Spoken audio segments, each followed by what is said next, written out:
17 साल के लंबे इंतजार के बाद बांग्लादेश लौटे पूर्व प्रधानमंत्री खालिदा जिया के बेटे तारिक रहमान का बांग्लादेश का नया पीएम बनना करीब करीब तय है। बस उनके शपथ ग्रहण का आधिकारिक ऐलान होना बाकी है। तारिक रहमान, जिनको आप देख रहे हैं ऐसे हाथ हिला रही है, ये तारिक रहमान खालिदा जिया के बेटे हैं। तारिक रहमान बांग्लादेश के इतिहास में करीब 35 साल बाद वो पुरुष हैं जो प्रधानमंत्री बनने वाले हैं। इसके पहले सिर्फ महिलाएं ही प्रधानमंत्री थीं। बांग्लादेश में तारिक रहमान की पार्टी बीएनपी को आम चुनावों में 2/3 सीटें मिलने को देश के लिए नई शुरुआत माना जा रहा है। चुनावों में तारिक रहमान का सीधा मुकाबला कट्टरपंथी जमाते इस्लामी के शफीकुर रहमान से था, जिनकी पार्टी को बांग्लादेश की अंतरिम सरकार के प्रमुख मोहम्मद यूनुस का भी पर्दे के पीछे से समर्थन मिल रहा था, क्योंकि पूर्व पीएम शेख हसीना की पार्टी अवामी लीग पर चुनाव से पहले ही बैन लग गया था, तो वो तो रेस में थे ही नहीं। आज पाठशाला में आपको बताने जा रहा हूं कि तारिक रहमान के हाथों में बांग्लादेश की बागडोर आने से भारत बांग्लादेश के रिश्तों पर क्या असर पड़ेगा। बांग्लादेश में हिंदुओं पर जो अत्याचार हो रहा था, क्या वो रुक जाएगा। तारिक रहमान की ऐतिहासिक जीत के बाद पीएम मोदी ने फोन पर उनसे क्या बात की है। क्या भारत को शेख हसीना को वापस करना होगा बांग्लादेश को। सबसे पहले देखिए कि बांग्लादेश में 299 सीटों पर हुए चुनाव के नतीजों में क्या सामने आया। फिर आपको बताएंगे कि बांग्लादेश के हिंदुओं को क्या इन चुनावी नतीजों से राहत मिलेगी या नहीं। पूर्व पीएम खालिदा जिया के बेटे तारिक रहमान की पार्टी बीएनपी ने 211 सीटें जीती हैं 299 में से। कट्टरपंथी शफीकुर रहमान की पार्टी जमाते इस्लामी को सिर्फ 68 सीट मिली। बांग्लादेश में शेख हसीना के तख्ता पलट के लिए आंदोलन खड़ा करने वाली स्टूडेंट्स की पार्टी एनसीपी को जनता ने नकार दिया।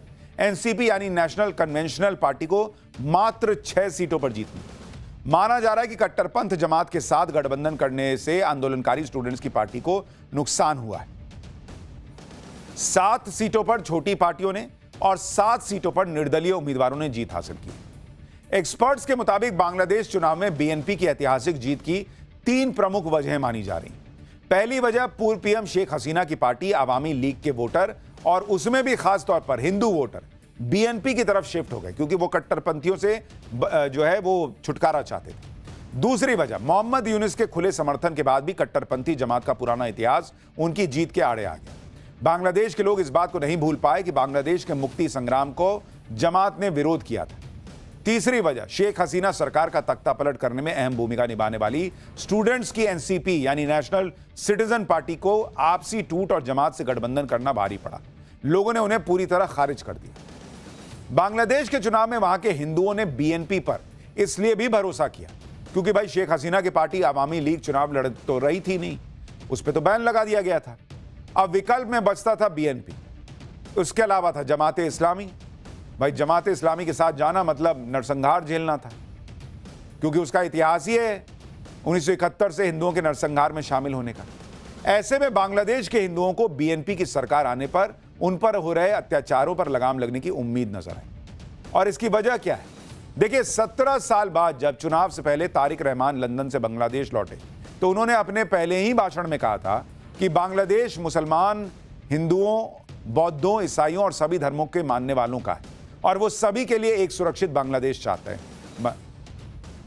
अपने चुनावी वादों में भी हिंदुओं की सुरक्षा का उन्होंने भरोसा दिया है और कहा है कि हिंदुओं और दूसरे अल्पसंख्यकों की जान, संपत्ति और पूजा स्थलों की सुरक्षा के लिए सख्त कानून बनाए जाएंगे। ऐसे में बांग्लादेश के हिंदुओं को शायद लगा कि लंदन में 17 साल रहने के दौरान हो सकता है तारिक रहमान ने नया बांग्लादेश बनाने जैसा कोई ब्लूप्रिंट तैयार किया हो जिसमें हिंदुओं को भी सम्मान मिलेगा, क्योंकि बीएनपी भी कोई बहुत हिंदुओं से मोहब्बत करने वाली पार्टी पहले नहीं रही है।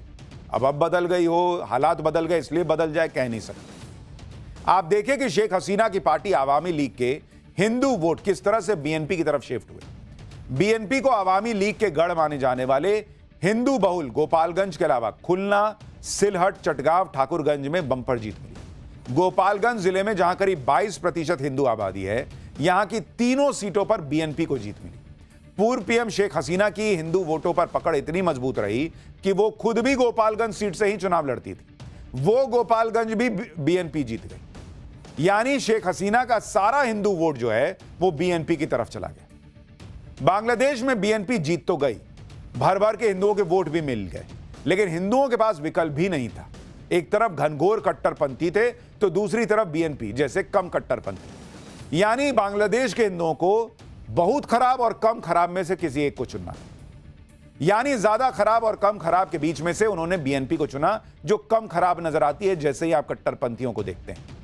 इसलिए आप देखिए कि बांग्लादेश के चुनाव में बम्पर जीत के साथ ही तारिक रहमान की पार्टी बीएनपी ने तेवर दिखाने शुरू कर दी।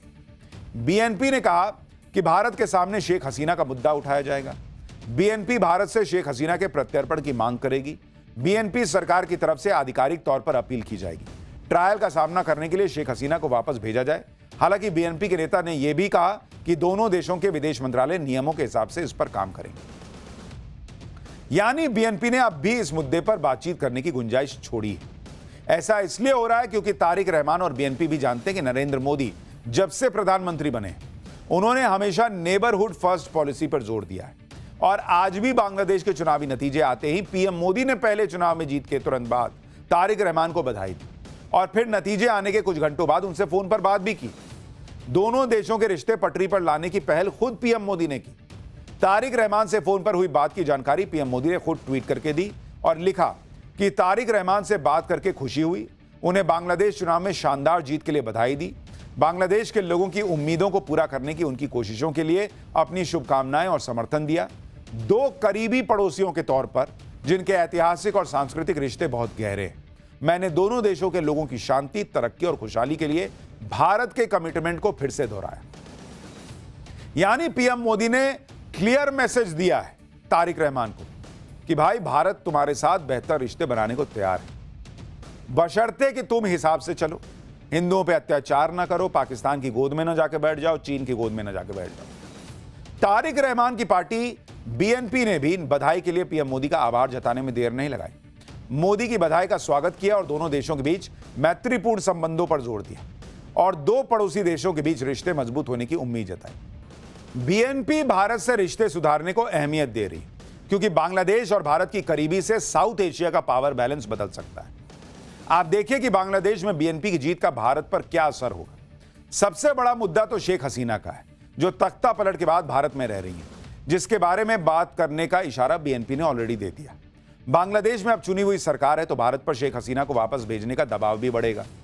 भाई पहले तो आप कह सकते थे कि वहां से उनको भागना पड़ा, कट्टरपंथी थे, अब तो भाई चुनी हुई सरकार है तो भाई शेख हसीना को तो वापस जाना होगा, यही बीएनपी कह रही है। वहीं तारिक रहमान भारत से रिश्ते बढ़ाने के लिए पाकिस्तान और चीन से दूरी बना सकते हैं। बीएनपी ने चुनाव में कहा भी था कि वो किसी भी देश का दबाव या प्रॉक्सी न बनकर संतुलित विदेश नीति अपनाएगी। यूनिस के शासन में कई कट्टरपंथियों और आतंकवादियों को रिहा किया गया था। साथ ही बांग्लादेश में यूनिस के काल में आईएसआई भी एक्टिव हो चुकी थी। भारत को उम्मीद होगी कि तारिक रहमान कट्टरपंथियों और पाकिस्तानी एजेंडे से दूरी बनाएंगे। वहीं भारत के लिए बड़ा मुद्दा बांग्लादेश से होने वाली घुसपैठ भी है। भारत के लिए एक बड़ा चैलेंज यह भी है कि भारत और बांग्लादेश बॉर्डर पर कट्टरपंथी जमात ने मजबूत प्रदर्शन किया। जमात को जिन इलाकों में सफलता मिली वो ज्यादातर ग्रामीण और सीमा के पास के इलाके हैं। आप मैप देखिए बांग्लादेश का, जो भारत से लगा हुआ बॉर्डर है वहां आपको हरा हरा दिख रहा है, देख रहे हैं? यानी बॉर्डर के पास जमाते इस्लामी जीत गई है। ये ऐसे इलाके हैं जो पश्चिम बंगाल, असम और सिलीगुड़ी कॉरिडोर के करीब हैं। ये पूरा इलाका एक तरह से भारत की सीमा से जुड़ा लंबा बेल्ट है। इन इलाकों में जमात के जीतने से घुसपैठ और तस्करी के बढ़ने के आसार हैं और इसलिए यह भारत के लिए एक चुनौती है कि पूरे बांग्लादेश में तो बीएनपी जीत गई, लेकिन बॉर्डर के इलाके में यह हरा हरा जो दिख रहा है जमात इस्लामी का जीतना, यह एक तनाव वाली बात है। कट्टरपंथी जमात के पाकिस्तान से भी कनेक्शन है और ये लोग भारत विरोधी माहौल बनाते रहते हैं। ऐसे में चुनौती बड़ी है। चुनौती यह भी है कि बीएनपी जैसी पार्टी जो बांग्लादेश में सत्ता में आ गई है, उससे कैसे कट्टरपंथियों के दबाव में आने से रोका जाए, क्योंकि हिंदुओं को लेकर बीएनपी का इतिहास भी बहुत अच्छा नहीं है। करीब 25 साल पहले 2001 में जब बीएनपी ने आखिरी बार सरकार बनाई थी, उस वक्त बीएनपी ने जमाते इस्लामी से गठबंधन करके शेख हसीना की पार्टी आवामी लीग को सत्ता से दूर किया। बीएनपी और जमात की गठबंधन वाली इस सरकार के दौरान पूरे बांग्लादेश में हिंदुओं की हत्या हुई, रेप, लूटपाट, मंदिरों को नष्ट करने की घटनाएं आम हो गई थी। इंटरनेशनल एजेंसीज की रिपोर्ट में दावे किए गए थे कि साल 2001 से 2006 के दौरान हजारों अल्पसंख्यक परिवारों को हिंसा, पलायन और मौत का सामना करना पड़ा। बांग्लादेश के सुप्रीम कोर्ट की जांच में इस बात की पुष्टि हुई थी कि बीएनपी और जमात के 26,000 से ज्यादा नेता और कार्यकर्ता, जिसमें मंत्री और सांसद भी शामिल थे, वो हिंदुओं पर होने वाले अत्याचारों में शामिल थे। यानी बीएनपी ये कर चुकी है जो जमात आज कर रही है। लेकिन एक बात समझिए, 2001 से 2006 के बीच हिंदुओं पर अत्याचार करने के बाद बीएनपी सत्ता से जो गायब हुई, तो अब जाकर 20 साल बाद लौटी। उसका सुपड़ा साफ हो गया। बीच के हर चुनाव में 100 सीट भी नहीं पार कर पाई थी। इस बार बीएनपी को 2/3 मेजॉरिटी हिंदुओं की वजह से मिली है और यह बात बीएनपी को समझनी होगी कि हिंदुओं को किनारे लगाकर उनका चुनाव जीतने में इस्तेमाल करके और फिर बाद में अगर उनको कोहनी मारने की सोच रही है तो यह बीएनपी को आगे जाके भारी पड़ जाएगा। और इसलिए उम्मीद कर रहे हैं कि जिस तरह से बीएनपी के साथ भारत ने नए रिश्ते बनाने की शुरुआत की है, उसमें हिंदुओं के हितों की सुरक्षा होगी और बांग्लादेश के हिंदुओं की रक्षा करने के लिए पीएम मोदी जितनी ताकत लगा सकते हैं उतनी ताकत लगाने में कोई कसर नहीं छोड़ेंगे। फिलहाल पाठशाला में अगली क्लास। प्रधानमंत्री मोदी देश को गुलामी के प्रतीकों से आजादी दिला रहे, देश की पुरानी गौरवशाली पहचान को फिर से स्थापित कर रहे हैं। दूसरी तरफ इंडी गठबंधन को हर उस काम से परेशानी है जो पीएम मोदी देश का गौरव बढ़ाने के लिए कर रहे हैं। मोदी सरकार ने राष्ट्रगीत वंदे मातरम के 6 छंद अनिवार्य कर दिए, यानी अब वंदे मातरम जहां भी गाया जाएगा 6 छंद गाए जाएंगे। राष्ट्रगीत के सम्मान के इस फैसले से किसी को दिक्कत क्यों होनी चाहिए, लेकिन कांग्रेस से लेकर ओवैसी तक और समाजवादी पार्टी से लेकर all India Muslim personal law board तक सब इसके विरोध में आ गए। प्रधानमंत्री मोदी का विरोध करना है तो जमकर करिए, लेकिन मोदी विरोध में वंदे मातरम का विरोध हो रहा है। वंदे मातरम का विरोध करने वालों को आज यूपी के सीएम योगी आदित्यनाथ ने करारा जवाब दिया। योगी आदित्यनाथ ने उत्तर प्रदेश विधानसभा में वंदे मातरम पर विपक्ष को आड़े हाथों लिया। सीएम योगी ने कहा कि जो भी वंदे मातरम का विरोध करे उसके कान पकड़ के उसको बाहर कर देना चाहिए। बाबर की कब्र में सजदा की इसका समर्थन करते हैं और वंदे मातरम का विरोध करते हैं। माफियाओं की कब्र में फतिया पढ़ने के लिए जाते हैं। कर रहे हैं। आपकी पार्टी के नेता सब बोल रहे हैं, संसद में भी देखो ना, सभी नेता बोल रहे हैं, कांग्रेस के भी और सपा के भी बोल रहे हैं, कह रहे हैं कि वंदे मातरम नहीं गाएंगे। पार्टी में ये लागू होना चाहिए। जैसे हम कह सकते हैं कि भारतीय जनता पार्टी के हर कार्यक्रम में वंदे मातरम का कोई अपमान नहीं कर सकता है, ऐसे कांग्रेस को भी डंके की चोट पे कहना चाहिए और जो व्यक्ति वंदे मातरम का विरोध करता है कान पकड़ करके उसको धक्का दे करके बाहर करना चाहिए। वंदे मातरम का जो विरोध करेगा वो वहीं जाए जहां पर उसको ये विरोध के स्वर दिखाई देते हों। हिंदुस्तान की धरती पे तो नहीं उसको रहने का कोई अधिकार मिलना चाहिए। भाई सीएम योगी आदित्यनाथ बिना लाग लपेट के बोलते हैं और इसलिए उन्होंने बोल दिया जो वंदे मातरम का विरोध कर रहा है उसका कान पकड़ो, धकिया के बाहर कर दो। योगी आदित्यनाथ ने वंदे मातरम पर विपक्ष को करारा जवाब तो दिया ही, साथ ही उन मुद्दों पर भी पलटवार किया जिसके आधार पर विपक्ष उनको घेर रहा था। प्रयागराज के माघ मेले में शंकराचार्य अविमुक्तेश्वरानंद को लेकर भयंकर विवाद हो गया था।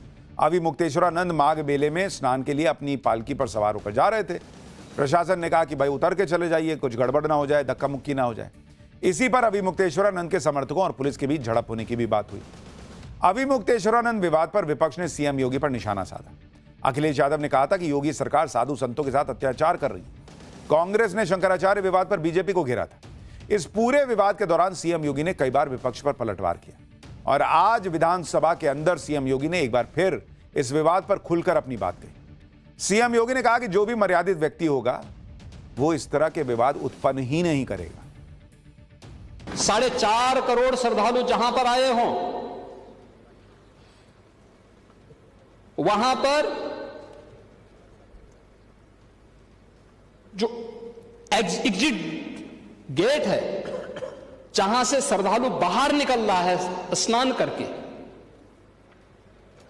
उस द्वार, उस पेंटून से, उस मार्ग से किसी को बाहर निकलने का कोई वो नहीं, क्योंकि उससे अंदर जाने का कोई प्रयास करता है तो एक नए स्टैम्पेड को जन्म देता है, वहां पे नए भगदड़ को जन्म देता है, श्रद्धालुओं के जीवन के साथ खिलवाड़ करता है।